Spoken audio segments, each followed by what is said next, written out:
하나님이 얼마나 많은 것들을 주셨는지를 하나하나 확인하고 또 주님의 은혜와 그 풍성한 사랑이 얼마나 큰지를 안다면 우리에게 주신 이 풍성한 것들을 나누는 것이 참 기쁨이 되고 감사거리가 되어지는 그러한 삶을 살게 될 것입니다. 안녕하세요. 이태희 목사입니다. 오늘도 우리에게 귀한 날을 주신 주님께 감사를 드립니다. 오늘 우리에게 주실 하나님의 말씀은 신명기 15장 12절에서 23절까지의 말씀입니다. 제가 세번역 성경으로 읽도록 하겠습니다. 당신들 종족 히브리 사람이 남자든지 여자든지 당신들에게 팔려와서 6해 동안 당신들을 섬겼거든 7째 해에는 그에게 자유를 주어서 내보내십시오. 자유를 주어서 내보낼 때에 빈손으로 내보내서는 안 됩니다. 당신들은 주 당신들의 하나님으로부터 복을 받은 대로 당신들의 양떼와 타작마당에서 거둔 것과 포도주 틀에서 짜낸 것을 그에게 넉넉하게 주어서 내보내야 합니다. 당신들이 이집트 땅에서 종살이한 것과 주 당신들의 하나님이 당신들을 거기에서 구속하여 주신 것을 생각하십시오. 그러므로 내가 오늘 이러한 것을 당신들에게 명하는 것입니다. 그러나 그 종이 당신들과 당신들의 가족을 사랑하고 당신들과 함께 있는 것을 좋아하여 나는 이 집을 떠나가지 않겠습니다 하고 당신들에게 말하거든 당신들은 그의 귀를 문에 대고 송곳으로 그 귓불을 뚫으십시오. 그러면 그는 영원히 당신들의 종이 될 것입니다. 여종도 그렇게 하십시오. 남녀 종에게 자유를 주어서 내보내는 것을 언짢게 생각하지 마십시오. 그들은 6해 동안 품팔이꾼이 받을 품삯의 2배는 될 만큼 당신들을 섬겼습니다. 그렇게 내보내야만 주 당신들의 하나님이 당신들이 하는 모든 일에 복을 내려 주실 것입니다. 당신들은 소나 양의 처음 난 수컷은 구별하여 주 당신들의 하나님께 바쳐야 합니다. 처음 난 황소는 부리지 말아야 하고 처음 난 양은 털을 깎지 말아야 합니다. 해마다 당신들과 당신들의 가족은 주 당신들의 하나님 앞, 곧 주님께서 택하신 곳에서 그것을 먹어야 합니다. 그 짐승에 흠이 있어서 다리를 절거나 눈을 못 보거나 그 밖에 무슨 흠이 있으면 그것은 주 당신들의 하나님께 잡아 바치지 못합니다. 그런 경우에는 노루나 사슴을 잡아먹듯이 정한 사람이든지 부정한 사람이든지 모두 성 안에서 그것들을 잡아먹을 수 있습니다. 그러나 피는 먹지 말고 물처럼 땅에 쏟아버려야 합니다. 오늘도 하나님께서 이스라엘 백성들에게 이웃을 사랑하고 또 하나님을 사랑하는 삶의 구체적인 내용들 중에 특별히 종에 관련된 것과 또 짐승의 가축의 첫 태생에 대한 말씀을 하고 있습니다. 특히 이웃을 사랑하는 방법으로 매 7년째, 그러니까 안식년, 면제년이라고 하죠. 이 7년째가 되어지면 부리고 있던 종들을 자유롭게 놓아주어라 이렇게 이야기를 하고 있습니다. 그리고 혹시 그 종이 주인과 함께 살고 싶다 이렇게 이야기를 한다면 그 종의 귀에 또 표식을 해서 영원히 함께 있도록 그렇게 이야기를 하고 있습니다. 더불어서 하나님께서 모든 것들을 허락해 주셨음을 감사하면서 모든 처음 난 그 가축의 그 새끼들을 또 하나님 앞에 온전히 드리는 그러한 내용들이 이렇게 나오고 있습니다. 신명기에서 계속 살펴보고 있는 것은 하나님을 사랑하고 또 이웃을 사랑하는 방법에 대해서 구체적인 내용들을 계속 이야기를 하고 있습니다. 특별히 우상을 숭배하지 말아라. 그리고 11조를 하나님 앞에 드려라. 그리고 모든 빚을 탕감해 주어라. 이렇게 다양한 이야기들을 하나님께서 이스라엘 백성들에게 명하고 있는 것을 볼 수 있습니다.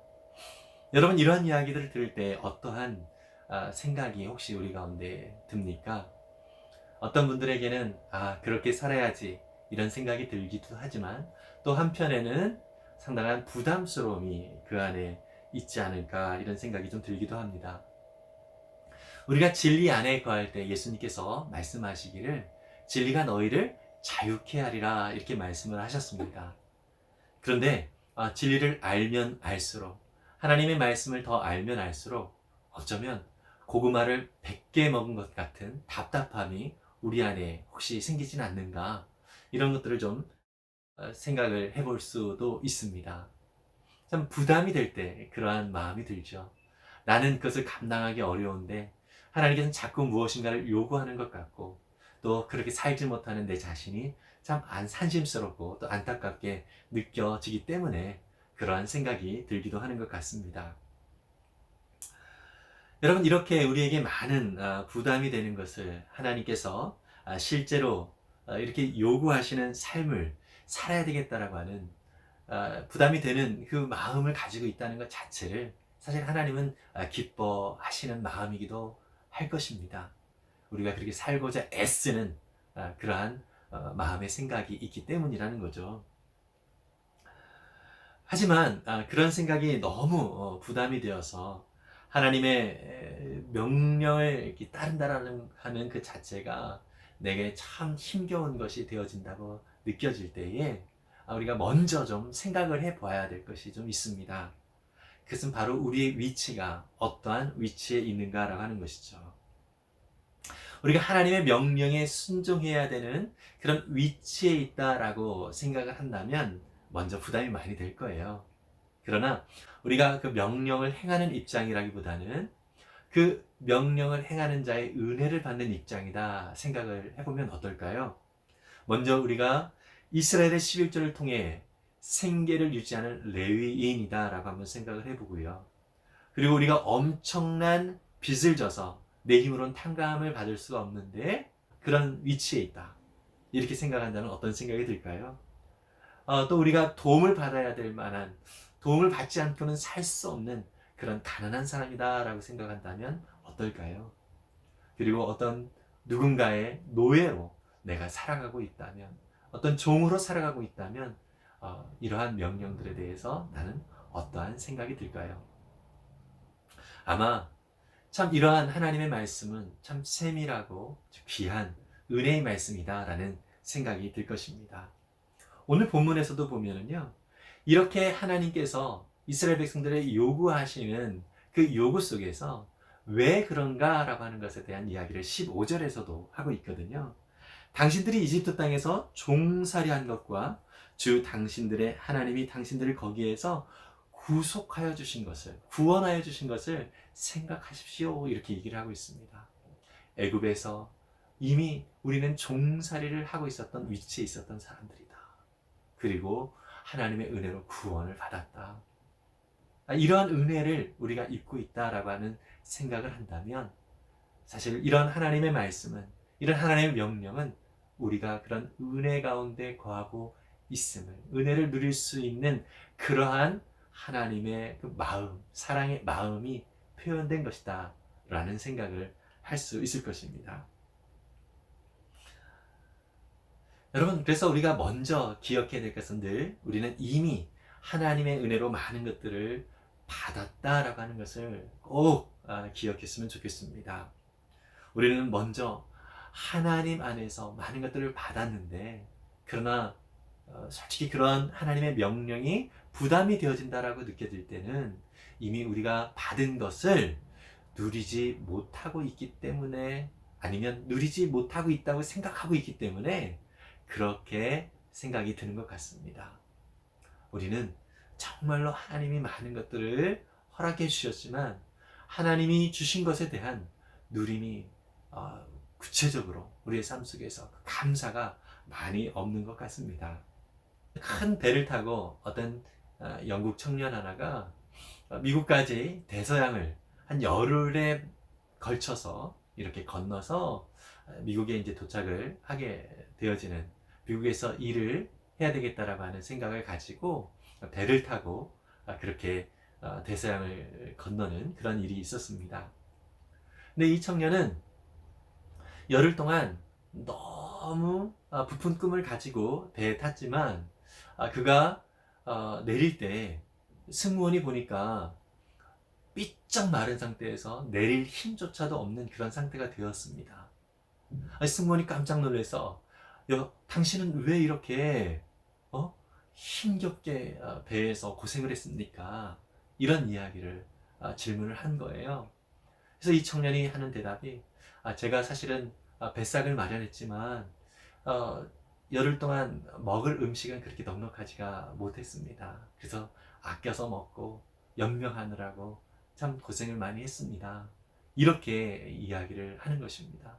그 말을 듣고 승무원은 깜짝 놀라서, 아니, 당신이 지불한 그 배싹에는, 배값에는 이미 음식값도 식사비도 다 포함이 된 것입니다. 이렇게 이야기를 안타깝게 한 것입니다.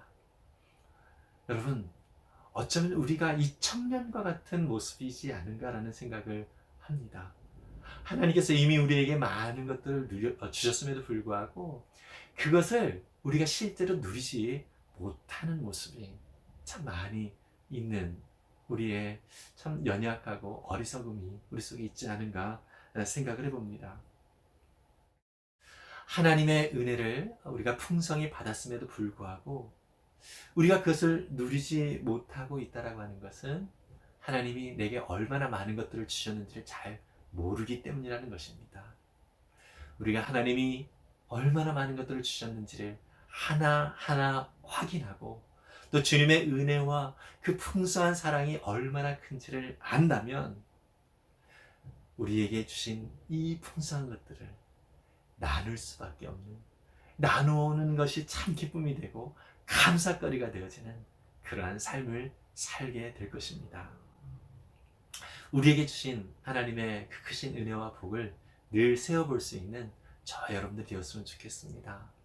그래서 오늘도 하나님이 내게 주신 것이 얼마나 귀한지 돌아보고 또 우리 주변에 하나님의 뜻을 따라서 나누고 또 자유를 선포하고 그렇게 할 수 있는 내 위치라는 사실을 기억하면서 그 자리에 허락하여 주신, 나를 세워주신 그 주님께 감사하면서 오늘도 기쁨과 감사함으로 또 순종하며 사는 우리 모두가 되기를 간절히 바랍니다.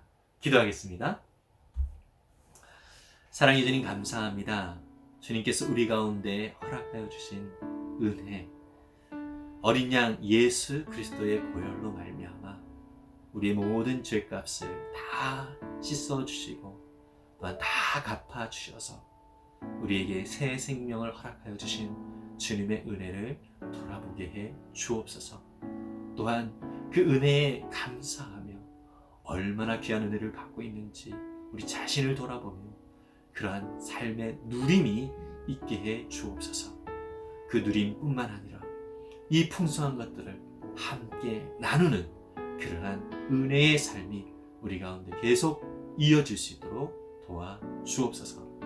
오늘도 함께 하시며 역사하시는 주님께 감사를 드립니다. 모든 영광 주님 앞에 올려드리며 예수님의 이름으로 기도했습니다. 아멘. 여러분, 정말 우리 주님께서 우리에게 주신 것이 결코 작은 것이 아닙니다.